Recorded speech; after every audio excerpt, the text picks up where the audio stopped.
about the thing from the time with the place. Yeah, in the meet and greet. That's what I said. It's good to see you again. How you been? Yeah, how's the fam? Great. Good, good. Tell them I said hi. I missed them. Anybody else? Okay. First time? No. We talked yesterday. Yeah, we go way back. And first time. Where are you from? China, but I'm from the United Kingdom. Okay. And is this your first convention of any kind? First time. And what do you think so far? Yeah, it's good. When you decided that you were going to go to a convention, did you think that very soon after you arrived, you would have a microphone in your face and be talking to everyone in the room? Never have thought before. Well, you handle it like a champ. Great job. Welcome. Thanks for coming. We're glad you're here. Hope you enjoy it. First time? Yeah? You excited? I was drugged here. You were drugged here?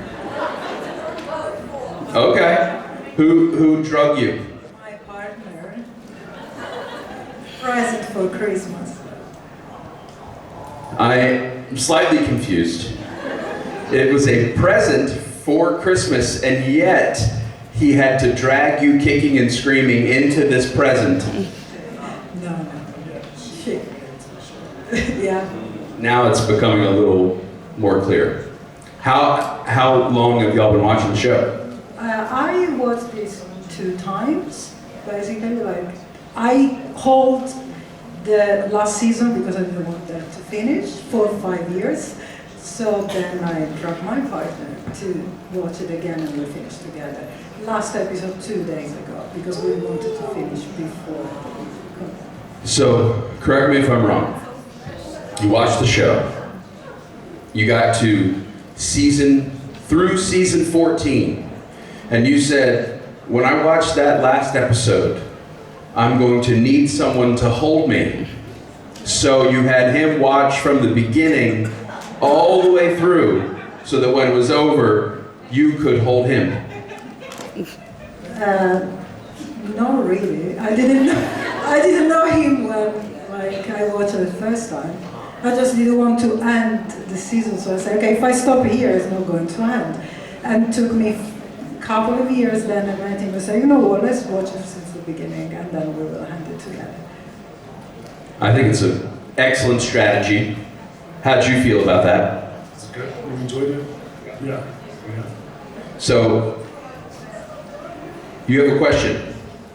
Have you ever been to one of these before? This is your first time? Okay, let me just cut you off at the pass. My name is Jason Mans, and I had some music on the show, and I also played Chupacabra number 7 in season 6. I died early. I'm just kidding. No, I just had music in the show. There's a little rule in Los Angeles. Most people don't know about it, but if you have somewhere between 10 and 12 seconds of your music on a television show, then they have to hire you for conventions for 20 years. That's a good rule. Most people don't know it. It's a technicality. Yeah. Industry. Yeah, and never too late. Join us. You're welcome. Nice to meet y'all. Thanks for coming. So, anybody new? I see you guys trying to hide all the way in the back row. You were like, he won't come back here. Oh, but he did. Hi. Hi. Are you new to the convention circuit or new to the show in general? New to the convention circuit. How long have you been watching the show? Last year. I watched it a few years back, then I started watching again with her. We heard that story just recently. Well done. Where are you from?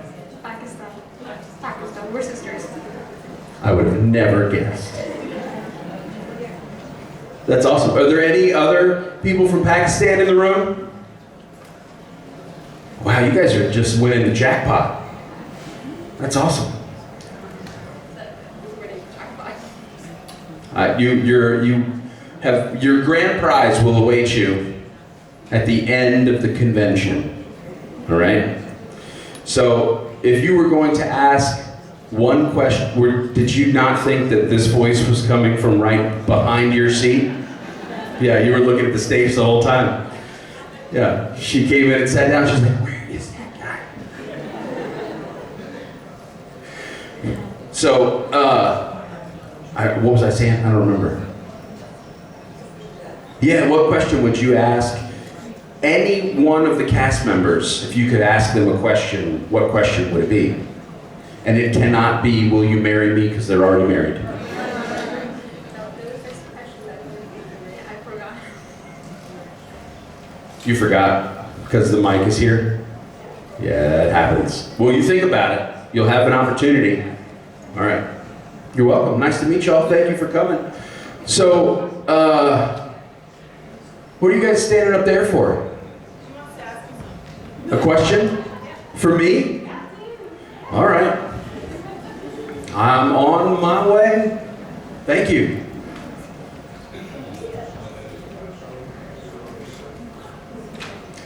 What's your question? Oh my God. My question is, okay, I think of you as somebody. Thank you. Listen to me. God, you're so cool. I think of you who motivates and encourages people to find their voice. Okay. So what I wanted to know was, in the SPM family group of actors, etc. crew, is there anybody that you would love to help find their voice that you haven't yet had the possibility to do? That's a good question. No. No, I feel like one of the funnest parts of doing. Sorry, I'll move this way. Better? Okay. Okay. Hello. That's.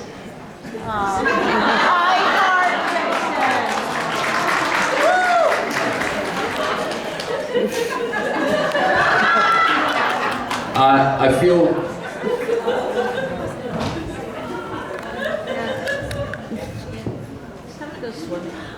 So, to answer your question, I feel like one of the funnest parts is to get to kind of. There's two ways that it happens. One. Hi. Hello. Pardon me. I have a big heart. There's two ways it happens. One is you come to realize in some way or another whether someone is singing along or they have sung in the past or they've done a little bit of stuff, that someone is just really talented. And maybe they've been in the studio, maybe haven't, and you kind of say, "Hey, what do you think? You want to sing a song? You want to do something?" And that's really fun, but the slightly more devious and fun is when you recognize that someone has talent that maybe they haven't really experienced the full scope of yet, and then encouraging them to get in the studio and record and kind of work with their voice to go, "Oh, try it like this, or try this speed, or try a different key or pitch or whatever." And a lot of times that process happens through lots of kicking and screaming. But at the end of which, a lot of times people go, "Oh, I really enjoyed that. That was really fun." Yeah. So, I'm always kind of inviting people. So I don't think there's been anyone that I've looked at and been like, "Oh, I think I would really love to work with them or ask them," and I didn't just go up and say, "Hey, you want to work on something? You want to do something?" Because I feel like a lot of times people are going to be a little bit apprehensive about it anyway. And so if I act apprehensive, if I'm like, I don't know if you want, then it makes them even more nervous. But if you can kind of just go, I think this will be super fun, do you want to work on it? Sometimes they still say no. Sometimes it takes pretty much all of them. No, I'm just kidding. Let's see, most resistant. So this isn't supernatural, but Michael Rosenbaum. Yeah. Yeah. He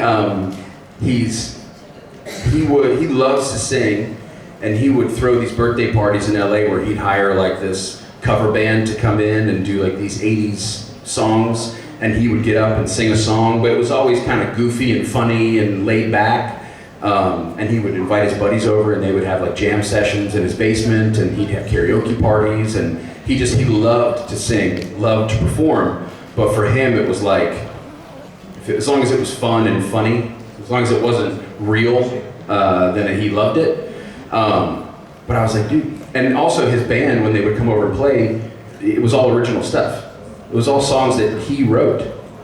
Prior to Sunspin, there was a band called The Sandwich.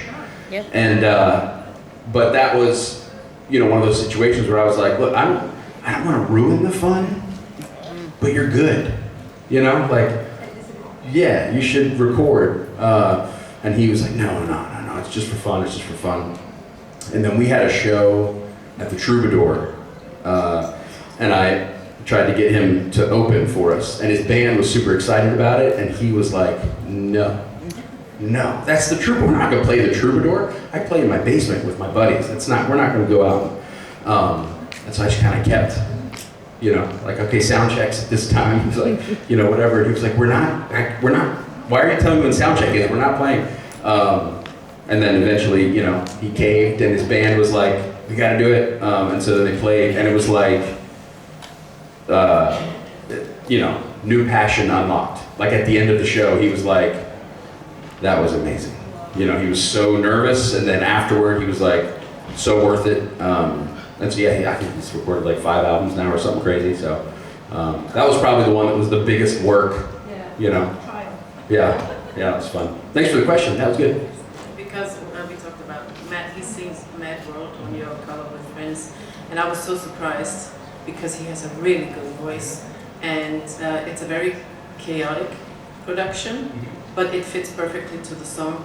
So who chose the song? I think I did. Because it's in his preferred genre, and in the musical time period in which I noticed that he would sing a lot of cover songs from that time.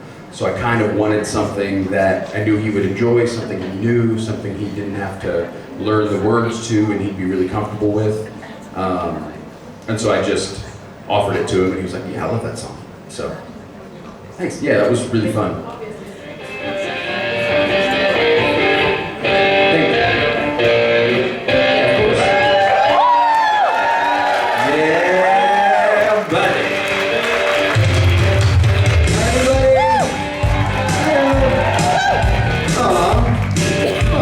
For me?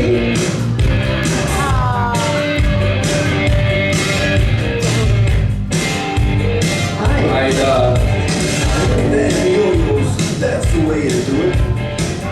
Play that guitar. How you doing? Good, how are you? Good. I heard your answer to your question. Oh yeah, that was fun. Who were they asking about when you said you picked the song in his genre? Oh, Rosenbaum. Rosenbaum, yeah. What song did you do? He did Mad World. Oh, cool. Yeah. That's cool. I love that song. Oh, look at my sunglasses. I've got these glasses that, like, when I go in the sun, they go dark. You are so cool. Well, no, but they don't go back. They're supposed to go back when I go inside, but they don't always, so then I look like one of those guys. That's wearing sunglasses inside. It'll go back in a second. I'm always embarrassed. I walk into, like, CVS, and I'll be like, I'm not that guy. Like, I'm somebody. There's quite a few people. Do you have any introductory, or should we just go straight to questions? We can go straight to questions. Do we have a story or anything we needed to tell? I don't think so. And I mean, probably, but You do the Margaret pooping was really made us laugh. Pretty good. Pretty good. I had tears rolling down my cheeks this morning because I was laughing so hard. Robbie? My sister is watching Margaret, who is Ruth and my child. And Margaret is 2 years and 3 months old. And Amy, my sister, said Margaret made a poop in the potty. That was a big deal. So she has this, thank you, very excited. So she has a video, she walks in the room and Margaret is fully nude, just, sitting on the potty like this. In the living room. In the living room, just sitting on the potty like that. She's like, she had a poop, she did a poop, and it looks kind of like Margaret's still going. It looks like some poop's still happening.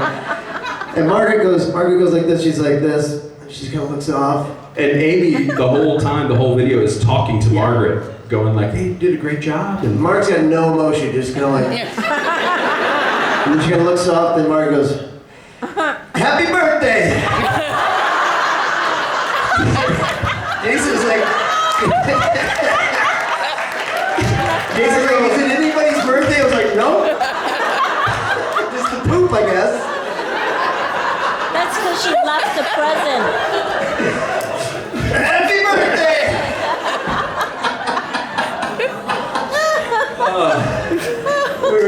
Margaret, at some point, is gonna go, Dad, did you tell a story about me pooping to an entire audience in Italy?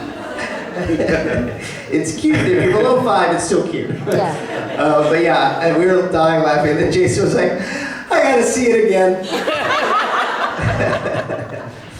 Happy birthday! Happy birthday!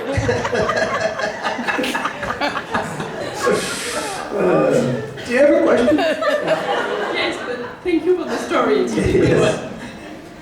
So my question is actually related to the previous question. I was wondering if you both had the new project coming you want to talk about, like maybe Jason, you want to talk about Lisa's debut album? Yes. Or maybe other project coming, any project. Sure.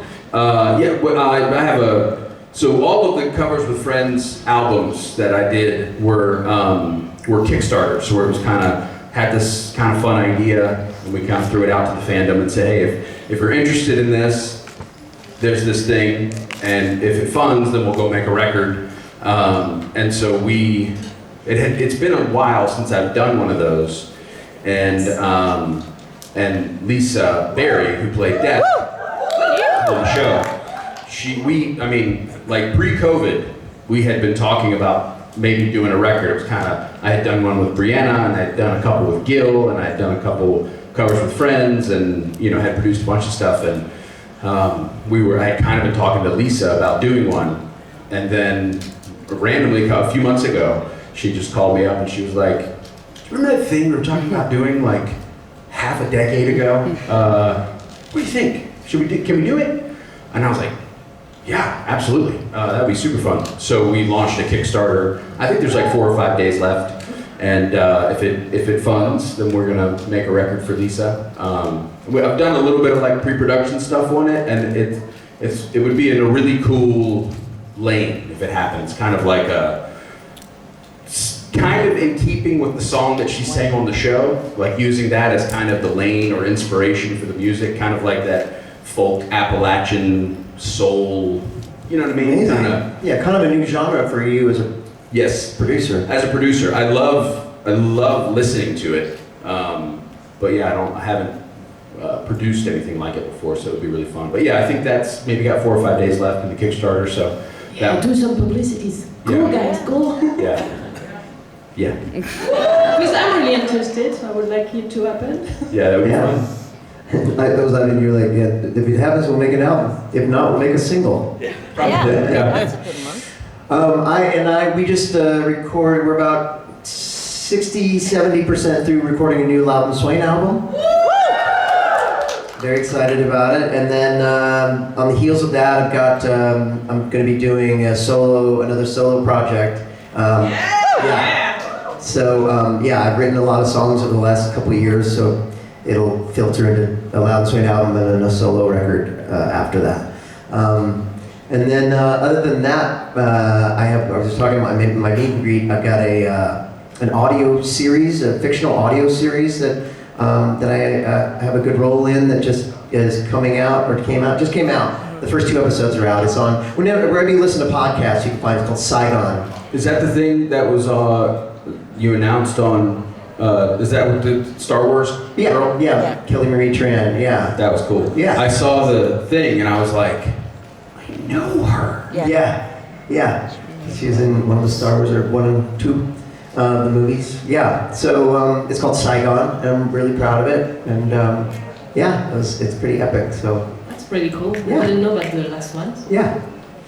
Yeah, so sorry about that. And besides that, I mean, I've been auditioning a lot and just like getting close on projects.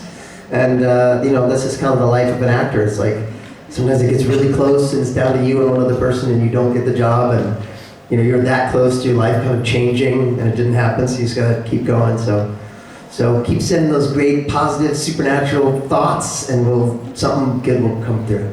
Definitely. We want to see more of you. Thank you. Thank you so much. Thank you for the question. Rob, I have a question for you. Which number of Loudon Swain album is this? Carry the one. Is it we're talking full-length albums or? Nah. Yeah, okay. I don't know. What number recording? 13? 12? 12 or 13. 12 or 13. Yeah. What? Let's say 13. And do you guys have a big anniversary coming up? Probably. I mean, let's say when you make that many records, it's always kind of the anniversary of something. For sure. But I don't. I'd have to go back and look. Like when was your first show? 30 years ago. Yeah, 1996. That's right? awesome. Is that 30 years? Yeah. Crazy, right? Are you guys gonna have a 30th? We should have a 30th. Well, maybe our next gig will be our 30th. Yeah. We have a couple. Have you guys ever done a greatest hits album? No, the closest thing we've done, we did Splitting the Seams. Split the Seams was sort of a greatest hits reimagined. Yeah. Yeah, we could just re-release like greatest hits. Yeah. Another cool album for sort of greatest hits is the live record that we have. The Saturday Night Special album has that's kind of a greatest hits of that time, but it doesn't have the newer songs on it. That's right. Yeah. You can have a greatest hits chronicle too. Yes, exactly. It's just the ship that keeps on sailing. It's awesome. Loud and Swain. Yeah. I love it. Yeah. Did you have a question? Yes. Well, hello. So I have a question for Rob. Okay. I once again finished the whole series for like the 10th time, and something occurred to me. I was just curious what Chuck may have done after he became human at the end. And, did he get a job? Did he try to take them down one more time? I don't know if you had something in your head that may have happened. Rob, I got this one. So, thank you guys. I'm gonna head out. Jason Mans, everybody. It's a really good question. I used to answer that question with a funny sort of thought that I had, that he was like working at a gas station on the side of the road in the middle of nowhere that no one ever goes to. They don't even have gas there anymore. It's like dusty, but he's got a typewriter. He's writing again, like, because he's a writer. He's just a human. But then this theory. There's a theory that some fans have had that I kind of think is kind of cool, and it's the idea. I mean, Chuck in season 11, he says to Metatron that he thought of his ending. He knows what the ending's going to be. So, what if the whole season 15 is part of his plan? It's part of his ending. He's going to knock it all down to the point where Jack replaces him as God, and the story finishes the way the story finishes. But he's still God, and he's still writing it, and that's how he meant it to be. He meant for Jack to take over. He meant for, everything, no spoiler alert, but everything to end the way that it ended, and with certain people dying and certain people living and then like meeting in heaven and all that. Like that's all still part of his plan. Like there's a world where the show ends and they wave from the bridge and then we zoom out and it's a book and Chuck closes it and it's like, what'd you think? You know? So I kind of like that because it says that maybe I'm not such an asshole. It just kind of, I had to be an asshole in order for it to do what it needed to do, which was end and for Jensen and Jared to go on with their lives. I don't know. So, yeah. Thank you. Hi. Thank you. Hi. Hi. I wanted to ask, if you had to describe your character to someone who's never seen Supernatural, what would you say? Oh man, it's a tough one, right? Because it's like, well, I mean, to someone on the street, I'd say, well, I played God on the show. If someone's like, oh, I think I know that show, who did you play? I'd be like, I played God. But that really doesn't tell the whole story. It's like, well, Like someone who wants to get into the show but doesn't know where to start, wants to know about some stuff. right. I played the writer of the show, you know? Yeah, I played a character who was the writer, the creator of the show Supernatural. I think that's in itself is really interesting. It's meta, and I think that would really make someone go like, oh, well that's interesting. You never have that on a show that's looking at itself as it goes, you know? Because from my first episode, I'm apologizing for episodes, you know? I'm so sorry that you had to do bugs, you know? So that's what I always loved about my part, is it sort of, you know, it kind of winks at the audience and addresses things that Eric saw that people were writing online. You know, they were writing, oh, I hated bugs, you know, on Twitter. And so he wrote this character that was like, sorry about bugs, you know, and I thought that was, you know. And then the convention started. So he wrote that my character went to a convention, you know. And then when he left the show at the into season 5, we have Swan Song, where my character is narrating the show as a kind of love letter to the show, you know. Yes. And then angels came in, and then going with that metaphor, in that world, I'm God, because I'm the creator of the world. So, Great. Yeah, I was the writer who wrote it. Yeah, that's cool. Thank you. Yeah, thanks. Thank you. Hi. Hi, Rob. I love your podcast with Rich. It's thanks. so much fun to listen to, and for me, very educational, because I love the behind the scene, the way behind the scenes stuff. Yeah. So I love music, and I don't know how this question came into my mind, but I was listening to you guys, and you both have a different vibe, you know. So I was thinking, if you would be a music genre on the podcast, what do you think would it be? Your character, as opposed to me and then Rich being a different one. I think I would be like introspective, like maybe yacht rock. Wow. Yeah. Like talking about my feelings, or emo. No, I don't think you like yacht rock? Okay, yacht rock, talking about my feelings, really being open about my feelings, not afraid to rock, to look like I'm a rocker, but really just singing about my feelings. And Rich would be, you know, good old time country music. Okay. You know, telling it like it is. Do you want to know what I think? Yes, please. I think you are the blues, you know, the good with the good rhythm and the positive energy.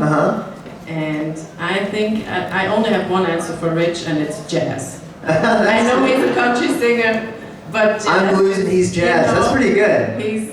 He's chaotic and he's loud, but also he can be very serious. Yeah. And he likes to experiment on the show. Yeah. So I think his genre will be jazz. Yeah. And you got this very subtle tone. You're always, you know, calm.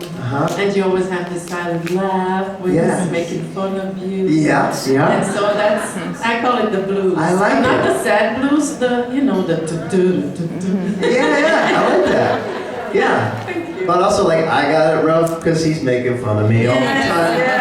I like that a lot. I like when Rich and I have a duo album. It could be blues and jazz. Oh my God. Thank you. Thank you. If you don't know what she's talking about, Rich and I have a podcast called Supernatural Then and Now. We talk about the show, and the producer of the show, Steve Hine, he was saying, no, actually someone else, one of the producers of Supernatural was saying what's great about this podcast is it's really the only, what do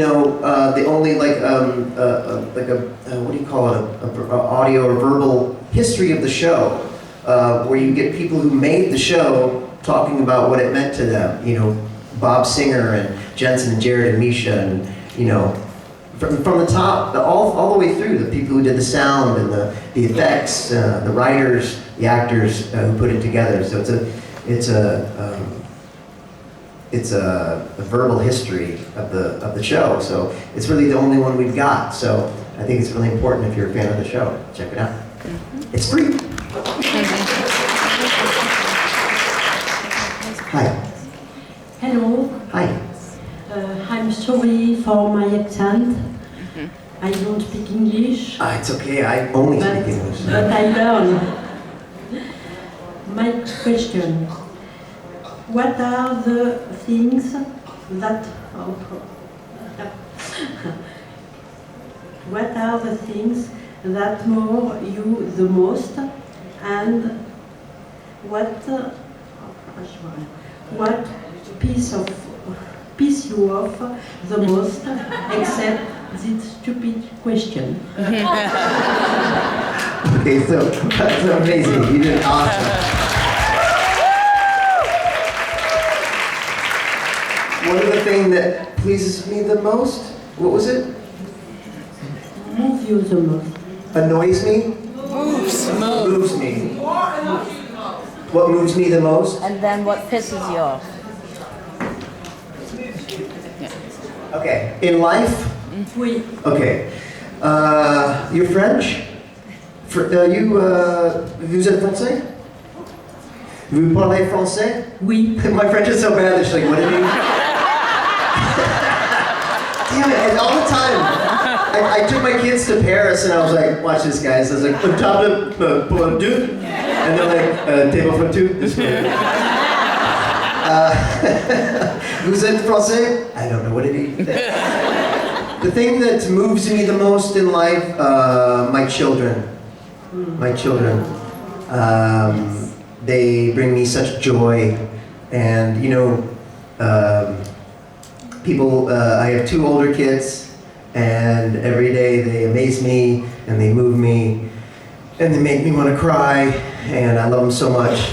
And then I just had a baby, and everybody's like, I can't believe you're doing it again. And it's like the opposite. Like it brings me the opposite of what people think. Like it too brings me so much joy, and it moves me, and it impresses me, and I'm amazed by it. So my three children really bring me so much awe, truly. And the thing that pisses me off, drivers in Los Angeles. People where I'm from in California, drivers, not good. And mean. People are mean from their cars. It's like it gives them the right to be mean. You're like, be polite no matter what you're doing, no matter where you are, especially if you're behind an automobile. Yeah. Just be kind. If someone gets in front of you, like, you don't know what their day is. You don't honk them, like, whatever. Let them be. You just don't know. Assume they're having a rough time and be kind. So, yeah, I guess. And France too? In France too? In French? Oh, answer in French? And drivers in France, la même chose? Oui. Yeah, oui. Merci beaucoup pour la question. Thank you. Thank you. Merci. Très bon. Hi. Hi, Rob. My question is about Saturday Night Special. Yeah. I love the way that when a guest comes in, you have a theme song for every single guest.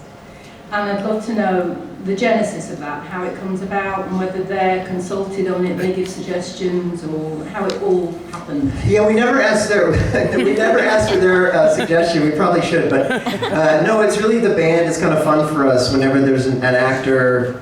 When an actor comes on, we're like, okay, what would be their play on music, and so we try to think of like who they played on the show, or who they are, or what their name is. It's a lot of different things are available, and sometimes it's just a vibe. Like for some reason, for Tomo Pinniket, we play "I'm Gonna Knock You Out." Mama said "Knock You Out" because he used to be a boxer, and it just kind of fits. It's one of my favorite ones to play. And then there's like Mark Shepard. It's easy. It's Mr. Crowley. Mr. Crowley, what goes on in your head? Like that's perfect for him, right? And then like Felicia, you'd think that we play "Walking on Sunshine," which we probably should, but we play "It's a Beautiful Day." And she's a day, and she's beautiful. It's a beautiful day. Yeah, and for like Ruth, she's a black magic woman. You know, so it's kind of a vibe, and it has to do with the character and with the person or with the name. Like DJ Qualls, we play a song by Garth Brooks. So the song doesn't necessarily say anything about DJ or about Garth, but the song is by Garth Brooks. So, and it's country, and he's country, so he always sings the last verse, so it kind of makes sense. Gil, we sing Father Figure, or Gil McKinney. So yeah, there are a lot of things that go into it. We have a good time with it. Yeah, it's great. I love it. Thank you. Yeah, thank you. Yeah. We really try to model ourselves after American talk shows, late night talk shows, because that's kind of what those bands do that play on songs. Sort of like you almost have to figure out the riddle of why they played that song for that person. It's not always clear. I guess that's kind of what we do. Hi. Hi, Rob. Also really enjoy the podcast. Thank However, you live with a Scottish person. Yeah. How do you still not know how to say Celtic? What, I say Celtic? How does Ruth let you get away with that one? Well, A, she doesn't listen, but also, in my stupid American head, I see it and I think of the Boston Celtics, the basketball team, and that's what I see when I see CEL. I think Celtic, but you're right, it is Celtic, and she says Celtic, but when I hear Celtic, I think with a K. But yeah, that's my bad. I'm still learning. I'm learning how to live with a Scottish woman. It's also not Sam Hain. That's also, like, my Scottish husband just goes absolutely nuts when I watch that episode. It's like, it's not Sam Hain, it's Samhain. Oh, right, okay. Yeah, Reference if you ever talk about that. Okay. I'll remember that for next time. Thank you. Yeah. It's funny living with a Scottish woman because a lot of times she'll get what seems like to be angry. I'm like, why are you so angry? She's like, I'm not, I'm just Scottish. Yeah, it's the natural state. Yeah. She's like, I'm just being Scottish. Okay. Okay, Celtic. Okay, I remember that. Hi, Rob. Hi. So, a bit of a fun question here. My husband has a little bit of a pet theory, and I'm testing that theory on him. He has a theory that if a man hasn't made it to adulthood without injuring himself, purely through behaving like an idiot, then he needs to examine his life choices. So my question, and my husband is living proof of this, my question to you is, what was your idiot moment, or what did you do to yourself? What was the first part of that question? What was the? So he has this theory. No, I got that part. What was my idea of? Idiot moment. Your idiot moment. My idiot moment. Yeah. Yeah. Idiot moment. And what did you do to yourself? Right. Well, I was. There were several little idiot moments. I never like broke a major bone. I broke my shoulder when I was a kid. I cracked a bone in my shoulder sliding into a base that was a tree. The first base was a tree, and I slid in the base and I hit my shoulder, and that was hard because like when you hurt your shoulder, they don't have a cast for your shoulder. You just wear a sling, and everybody touches your shoulder and goes, "What happened to your arm?"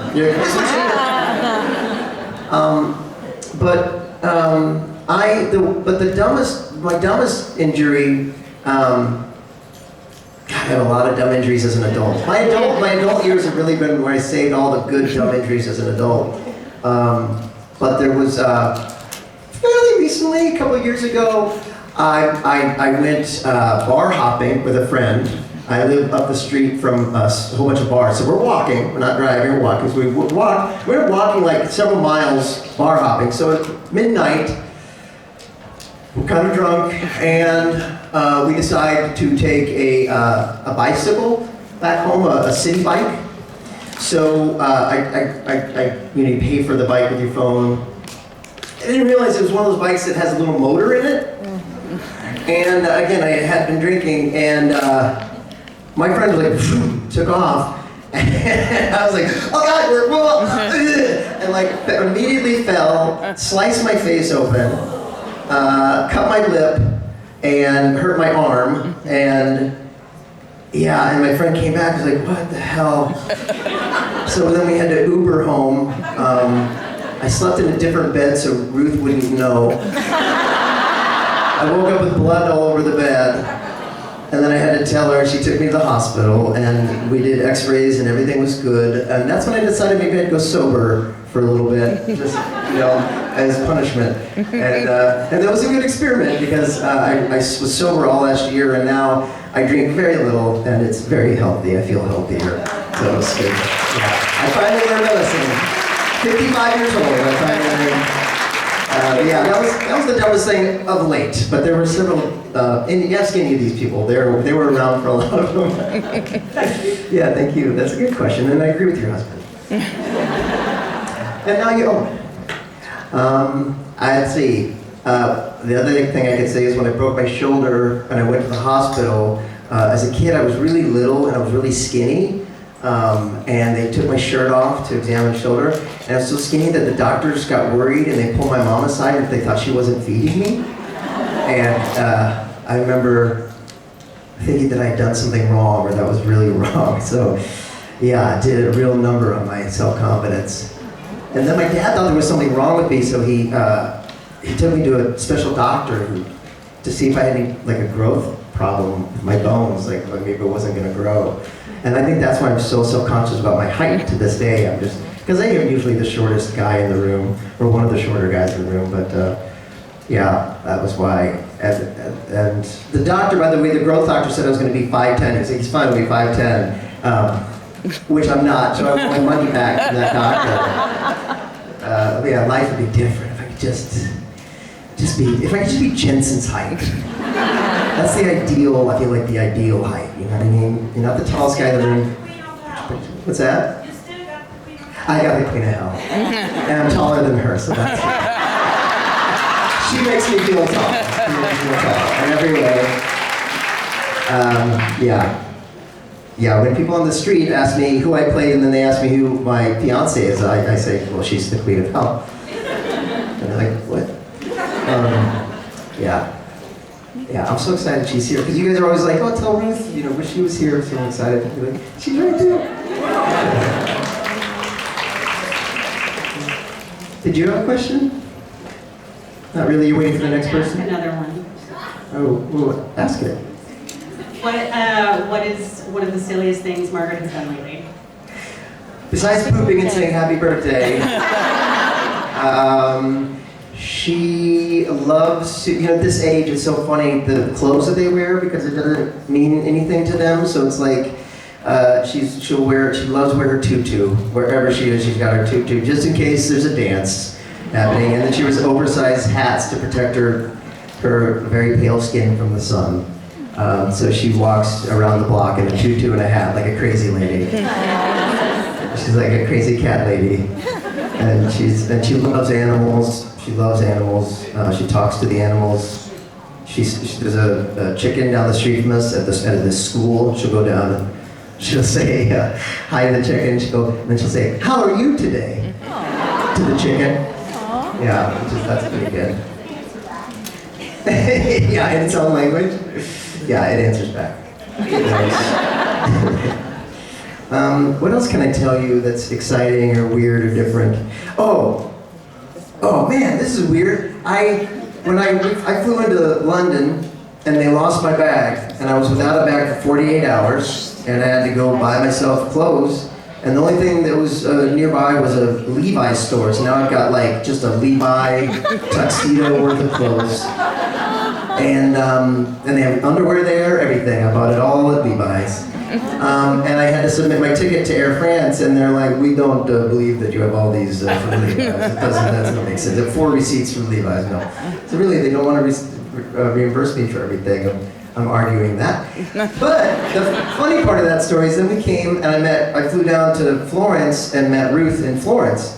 Ruth arrives, and then she texts me, what kind of suitcase do I have? I have to let them know because they lost my suitcase. So we lost Ruth's suitcase too. Different airline, different city, just bad airplane juju. Like who did we piss off in the heavens?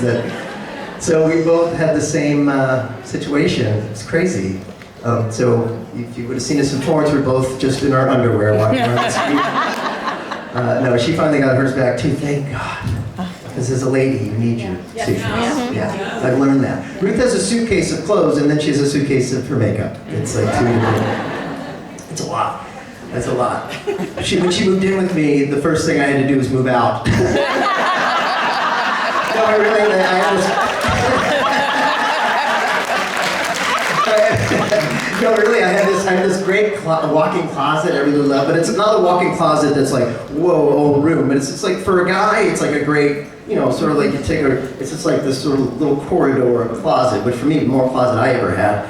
But then Ruth moved in and I had to move out of that closet, because it doesn't even fit. That woman dresses really nice, and there's lots of dresses. So many dresses.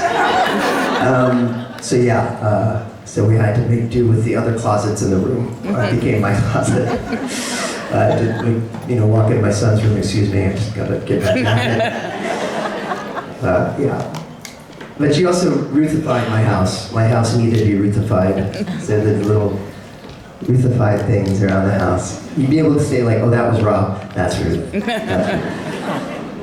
Do you have a question? I do. Okay. Off the back of the other question about the theme song. Yeah. When you have like Louis, Kim and everyone actually singing, joining you guys on stage to sing, how do you choose which songs? Like, do they pick and you guys learn it, or do you do it collaboratively? And how long does it take to learn the song?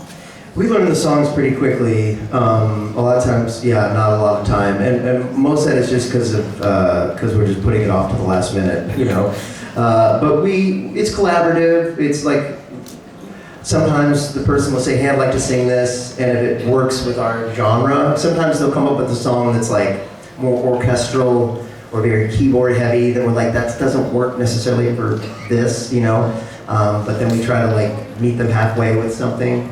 And then sometimes we'll hear a song, and me or Billy will be like, "Hey, how about this? I totally see you singing this, and I'd love to play this." And with Kim especially, it's super fun because she's good with the rock songs, and that's what we do best. So picking a song for her is really fun. You've got like the Pretenders, the Go-Go's, whoever, like Blondie. So many great classic rock bands through the years with great female singers, and she embodies that. So it's a little bit of both, and it's really fun when it's a challenge, like when Jensen first wanted to sing Whipping Post. That's a very difficult song to play by the Allman Brothers, and so it was like that one we really had to work on, and we worked hard to learn it, and now it's a great go-to for us. But so it's a process, but sometimes we don't. Lately, what it's been is like him will have a song, we like the song, everybody approves, and then we kind of learn it on our own the week of, and then we get together on Friday or Saturday and like rehearse it in the rehearsal room, and the first time we ever play it live with the person is sound check. And it's exciting, because it's like, kind of sometimes it's the best time we play it because it's so fresh. But we learn it like sometimes the day of. I also loved the music video you had with Kim doing. That was a really good Yeah. It's funny.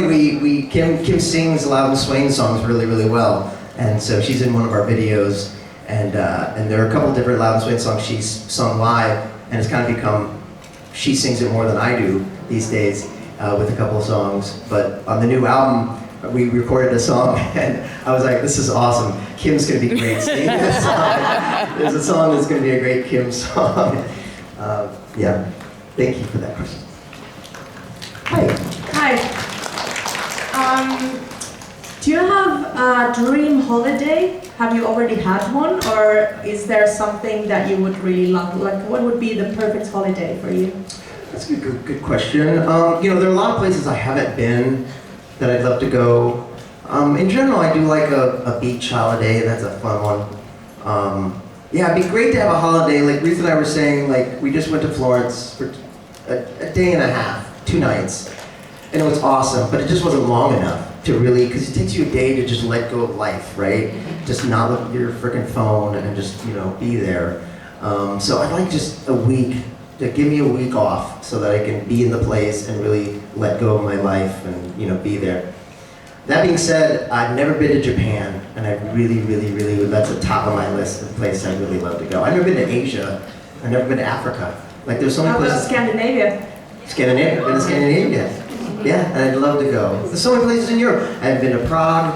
I haven't been to Budapest. Like I'd love to go. I haven't been to Scandinavia, and I hear it's amazing. I'd love to do that. So I've never been to Iceland.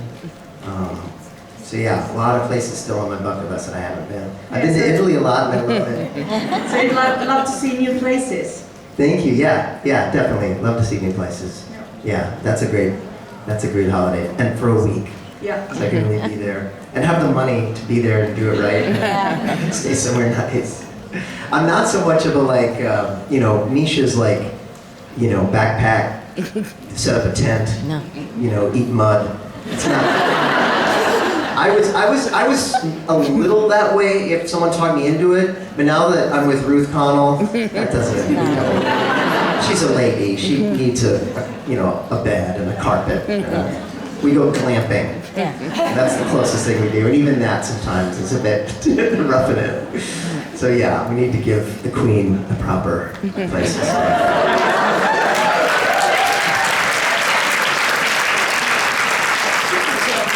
Are Jensen and Jared next? Yep. I feel like, God, all of a sudden I'm super popular. You guys love me. Thank you guys. Thank you so much. I love all